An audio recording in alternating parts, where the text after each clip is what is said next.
नमस्कार, सुप्रभात। मैं सौरभ अस्थाना आप सभी का स्वागत करता हूं करंट अफेयर्स के आज की तीसरी सीरीज में। तो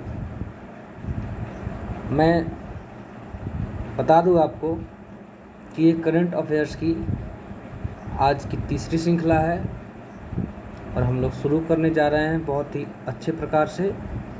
ठीक है, तो आइए शुरू करते हैं आज की ये सीरीज। तो सबसे पहले देखेंगे आज का मोटिवेशनल कोट।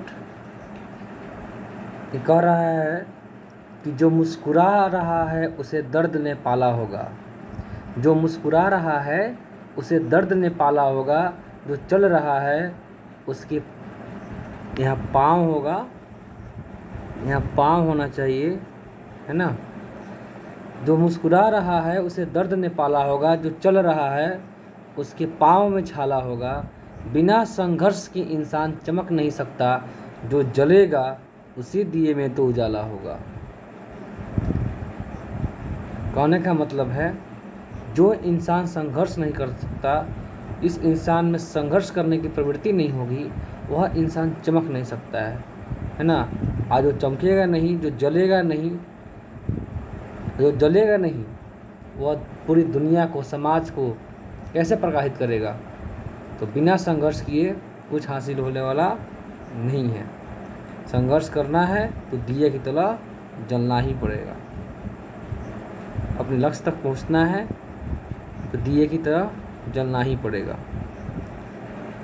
चलिए तो शुरू करते हैं आज का यह एपिसोड।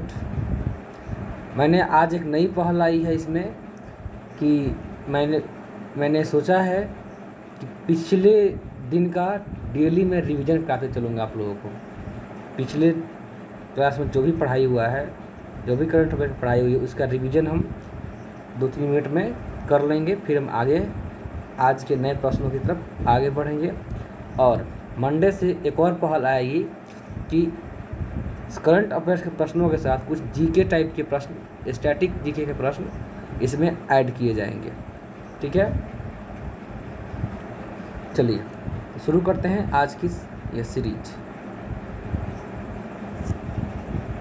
पहले हम इसका रिवीजन कर लेते हैं। कल का पहला प्रश्न था कल कि कोरिया ओपन में मेंस डबल्स का स्वर्ण पदक भारत की किस जोड़ी ने जीता। तो इसका सही उत्तर था सात्विका साईराज और चिराग शेट्टी ने। दूसरा प्रश्न था एलन मस्क ने किस सोशल मीडिया प्लेटफॉर्म के लोगों को बदलकर एक्स कर दिया है। तो इसका सही उत्तर है ट्विटर। किस राज्य में मिशन शक्ति स्कूटर योजना को मंजूरी दी गई है। तो इसका सही उत्तर है उड़ीसा। भारत ने कार्वेट INS कृपान किस देश को सौंप दिया है। तो इसका सही उत्तर है वियतनाम। अमेरिकी नौसेना की पहली महिला प्रमुख के तौर पर किसे नामित किया गया है। इसका सही उत्तर है लिसा फ्रेंकेटी। इसका सही उत्तर क्या है, लिसा फ्रेंकेटी। भारत में दूसरे सबसे लंबे समय तक सीएम पद पर रहने वाले मुख्यमंत्री कौन बन गए हैं। तो इनका सही उत्तर है नवीन पटनायक। कहाँ के रहने वाले हैं, ये उड़ीसा के रहने वाले हैं। नवीन पटनायक कहाँ के रहने वाले हैं, तो ये रहने वाले हैं कहाँ के, ये रहने वाले हैं उड़ीसा के। कहाँ के, उड़ीसा। ठीक है, आगे बढ़ते हैं।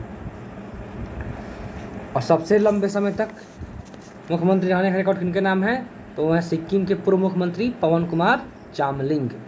सातवां प्रश्न है कि तीसरे G20 disaster risk reduction working group की बैठक का आयोजन कहाँ किया जा रहा है।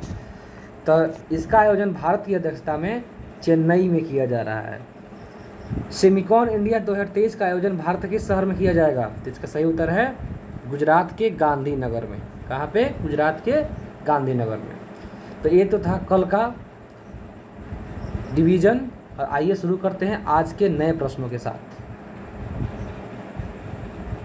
तो आज का पहला प्रश्न है कि अंतर्राष्ट्रीय क्रिकेट में सबसे ज़्यादा विकेट लेने वाले दूसरे भारतीय गेंदबाज कौन बने हैं। प्रश्न एक बार फिर से ध्यान से सुनिएगा कि अंतर्राष्ट्रीय क्रिकेट में सबसे ज़्यादा विकेट लेने वाले दूसरे भारतीय गेंदबाज कौन बने हैं?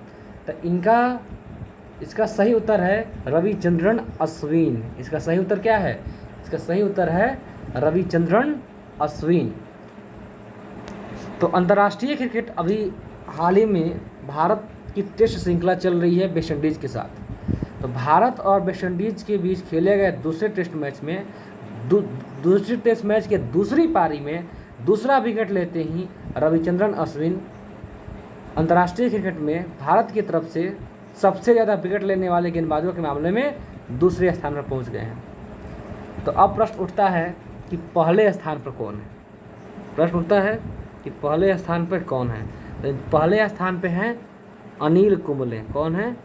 पहले स्थान पे है अनिल कुंबले। पहले स्थान पे कौन है? अनिल कुंबले। इन्होंने कितना विकेट लिया था?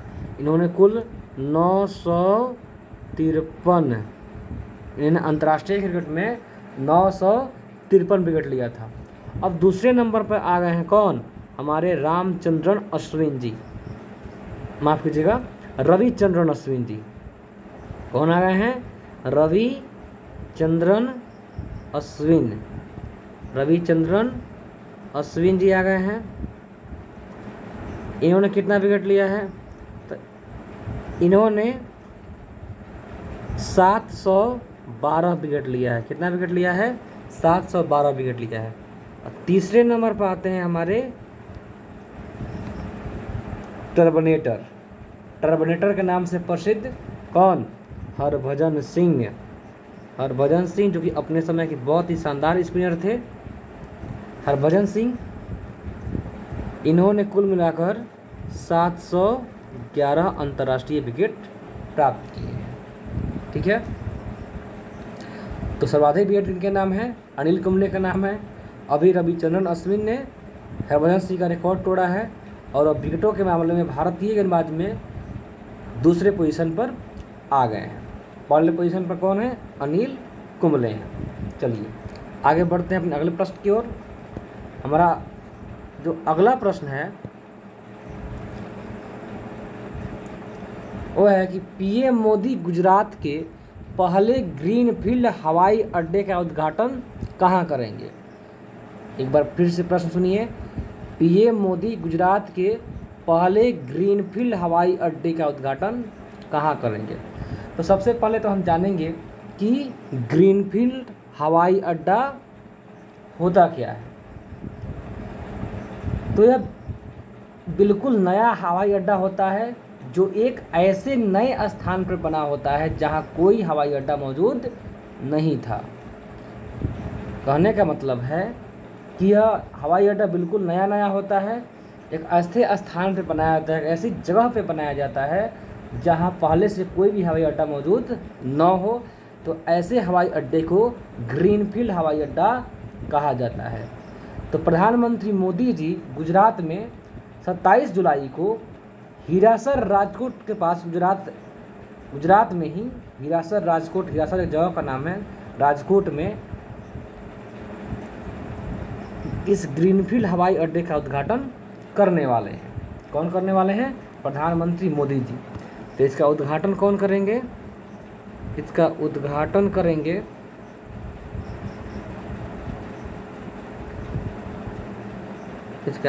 करेंगे कौन? मोदी जी। इसका उद्घाटन कौन करेंगे? मोदी जी करेंगे। कब करेंगे? तो इसका उद्घाटन होगा 27 जुलाई को। इसका उद्घाटन कब होगा? 27 जुलाई को। ठीक है, कहाँ पे होगा? तो इसका उद्घाटन होगा हीरासर राजकोट। हीरासर राजकोट में इसका क्या होगा? उद्घाटन होगा। अच्छा, ये जो हवाई अड्डा है, इस हवाई अड्डे का नाम क्या रखा गया है? तो इस हवाई अड्डे का नाम है राजकोट। जिस हवाई अड्डे का मोदी उद्घाटन करने वाले हैं उसका नाम क्या है? इसका नाम है, इस हवाई अड्डे का नाम है राजकोट अंतर्राष्ट्रीय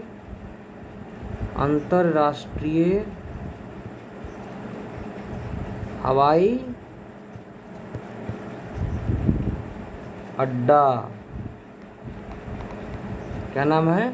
अंतर्राष्ट्रीय राजकोट अंतर्राष्ट्रीय हवाई अड्डा। चलिए अगले प्रश्न की ओर बढ़ते हैं।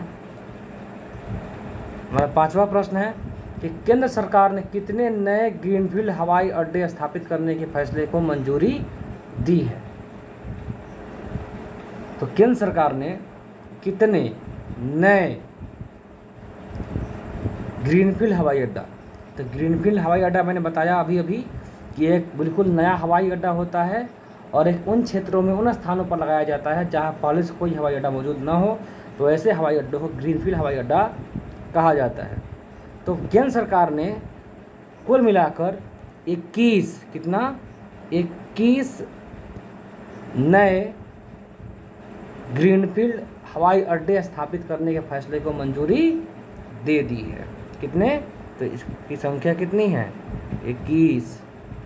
चलिए आगे बढ़ते हैं अपने अगले प्रश्न की ओर।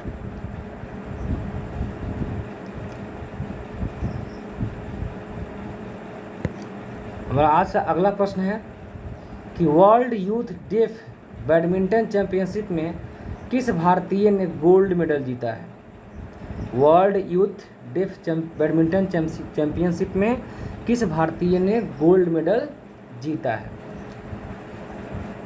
तो सबसे पहले तो हमको जानना होगा कि ये world youth deaf badminton championship होता क्या है, ये है क्या? तो world youth deaf badminton championship, यह डेफ, यहाँ पे आप एक शब्द पर ध्यान दे रहे होंगे, डेफ, इसमें डेफ लगा हुआ है। तो डेफ का मतलब होता है क्या? बहरा। बहरा मतलब जिसे कानों से सुनाई न देता हो। तो यह उन लोगों का बैडमिंटन चैंपियनशिप है जिनके कानों से सुनाई न देता है, उन लोगों का बैडमिंटन चैंपियनशिप था। World youth deaf badminton championship था। और इसका आयोजन जो हो रहा है, कहाँ पे हो रहा है? इसका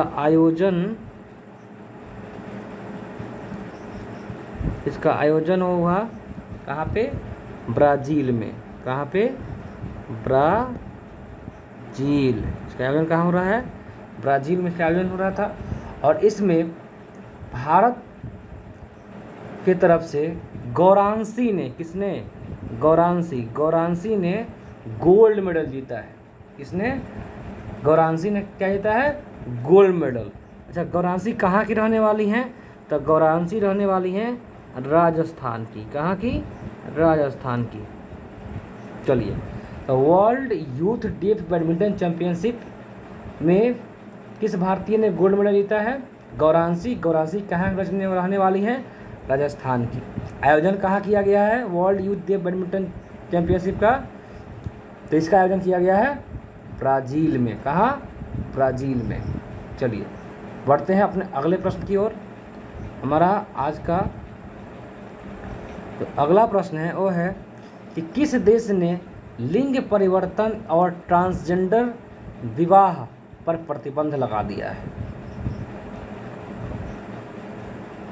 लिंग परिवर्तन और ट्रांसजेंडर विवाह, ट्रांसजेंडर का मतलब आप समझ रहे होंगे।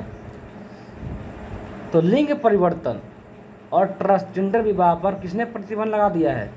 तो वो है रूस। किसने? तो रूस ने अपने देश में लिंग परिवर्तन और ट्रांसजेंडर विवाह पर क्या कर दिया है? रोक लगा दिया है, परिवर्तन लगा दिया है, माफ कीजिएगा, प्रतिबंध लगा दिया है। तो अब यहाँ पे देखेंगे, थोड़ा सा रूस के बारे में जानते हैं कि रूस की राजधानी कहाँ है। तो रूस की राजधानी कहाँ है?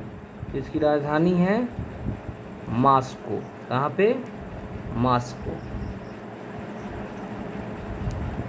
रूस की राजधानी कहाँ है? मॉस्को है।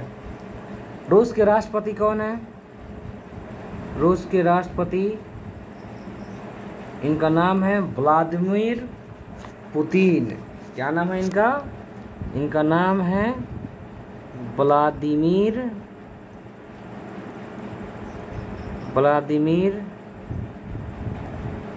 पुतिन।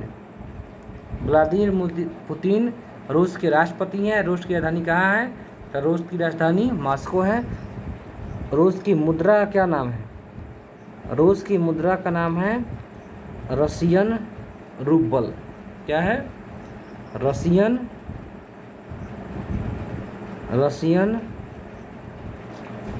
रूबल इसकी मुद्रा है। अच्छा, रूस जो है, रूस विश्व का सबसे बड़ा देश है। रूस विश्व का सबसे बड़ा देश है। सबसे बड़ा देश किस मामले में? तो क्षेत्रफल के मामले में। क्षेत्रफल के मामले में रूस विश्व का सबसे बड़ा देश है। चलिए, इस पॉइंट को ध्यान रखेंगे। आगे बढ़ते हैं अपने अगले प्रश्न की ओर। हमारा अगला प्रश्न है कि किस देश के टेस्ट क्रिकेट में किस देश ने टेस्ट क्रिकेट में सबसे तेज 100 रन बनाने का विश्व रिकॉर्ड बनाया है? किस देश ने टेस्ट क्रिकेट में सबसे तेज 100 रन बनाने का विश्व रिकॉर्ड बनाया है? तो इनका नाम है, इस देश का नाम है भारत। हमारे भारत ने टेस्ट क्रिकेट में सबसे तेज 100 रन बनाने का विश्व रिकॉर्ड अपने नाम किया है। भारत ने वेस्टइंडीज में खेले गए दूसरे टेस्ट मैच की दूसरी पारी में मात्र कितने ओवर में? मात्र 12.2 ओवर में 12.2 ओवर में 100 रन बनाकर विश्व रिकॉर्ड बनाया है। कितने ओवर में? 12.2 ओवर। मात्र 12.2 ओवर में 100 रन बनाकर, है ना, मात्र 12.2 ओवर में 100 रन बनाकर भारत ने टेस्ट क्रिकेट में सबसे तेज 100 रन बनाने का विश्व रिकॉर्ड अपने नाम कर लिया है। इसके पहले यह रिकॉर्ड श्रीलंका के नाम था। इसके पहले यह रिकॉर्ड किसके नाम था? श्रीलंका के नाम था। श्रीलंका ने बांग्लादेश के विरुद्ध 2001 में श्रीलंका ने बांग्लादेश के विरुद्ध टेस्ट मैच में 13.2 ओवर में 100 रन बनाने का विश्व रिकॉर्ड अपने नाम किया था। चलिए, नेक्स्ट है, नेक्स्ट प्रश्न।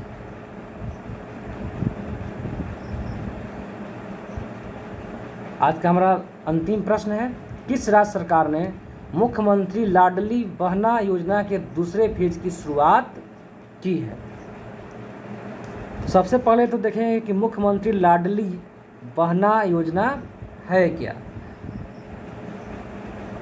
तो मुख्यमंत्री लाडली बहना योजना का उद्देश्य महिलाओं को वित्तीय रूप से सक्षम बनाना है। इसका उद्देश्य क्या है? इसका उद्देश्य क्या है?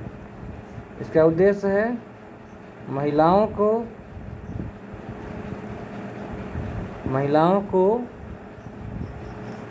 वित्तीय रूप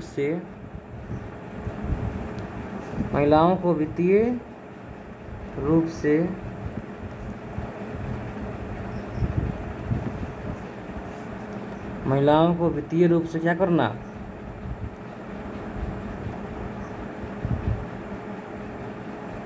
सक्षम बनाना। महिलाओं को वित्तीय रूप से क्या करना? सक्षम बनाना।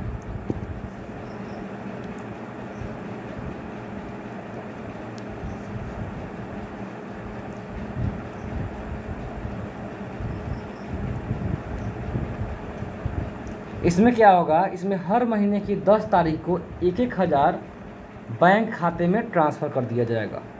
कितना? हर महीने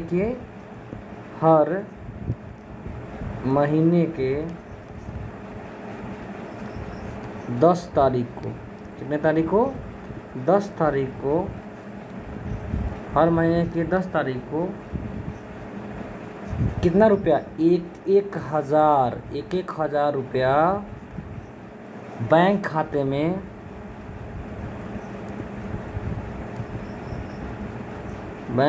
में ट्रांसफ़र कर दिया जाएगा। ठीक है, तो ये तो था आज का हमारा करंट अफेयर्स। उम्मीद है आप लोगों को अच्छा लगा होगा। और जैसा कि आप लोगों को पता है कि एक नया ब्रांच बन रहा है आप लोगों के लिए, और उसमें केवल कंपटीशन का क्लास चलेगा और संभवतः 1 वीक उसमें लग सकता है समय। आप मान के चलिए कि अगस्त में बहुत सारे बैच, बहुत सारे कोर्सेज लॉन्च होने वाले हैं। जैसा कि बिहार दरोगा के लिए, बिहार एसआई के लिए भी, बिहार एसआई मैंने अर्थात बिहार दरोगा के लिए एक नया बैच खुलेगा। फिर एनसीईआरटी का नया बैच खुलेगा, इंग्लिश के लिए सेपरेट बैच खुलेगा। उसके अलावा जितने भी जीएस बेस्ड एग्ज़ाम होते हैं उन सब के लिए एक फाउंडेशन बैच खुलेगा, है ना। तो आप लोग जम के पढ़ाई कीजिए। 2023-24 में बहुत ही अधिक संख्या में वैकेंसी आने वाली है, क्योंकि चुनाव का मौसम चल रहा है। तो चुनाव का मौसम जब चलेगा तो वैकेंसी भी आएगी, भर भर के आएगी। तो आप लोग जी जान लगाकर पूरे मेहनत से, पूरे दिल से, ईमानदारी से मेहनत किया कीजिए, ठीक है। पूरी सुपर 40 टीम आपके साथ है। और एक अंतिम रिक्वेस्ट कि अपने चैनल को, सुपर 40 परिवार के सदस्यों को बढ़ाना है तो आप अपने चैनल को सब्सक्राइब करें, लाइक करें, कमेंट करें और अपना इम्पोर्टेंट फीडबैक दें कि इसमें और क्या सुधार किया जाना चाहिए। हालांकि अभी पेन के प्रॉब्लम के चलते हम ठीक से वीडियो बना नहीं पा रहे हैं, लेकिन चूँकि करंट अफेयर्स छूटे ना, इसलिए वीडियो बनाना पड़ रहा है, अपलोड करना पड़ रहा है। सोमवार से संभवतः ये सारे प्रॉब्लम्स धीरे धीरे समाप्त हो जाएंगे, ठीक है। तो बहुत ध्यान से पढ़िए, ईमानदारी से पढ़िए और इस बार रिजल्ट लाना ही लाना है, ठीक है। चलिए, बहुत बहुत धन्यवाद।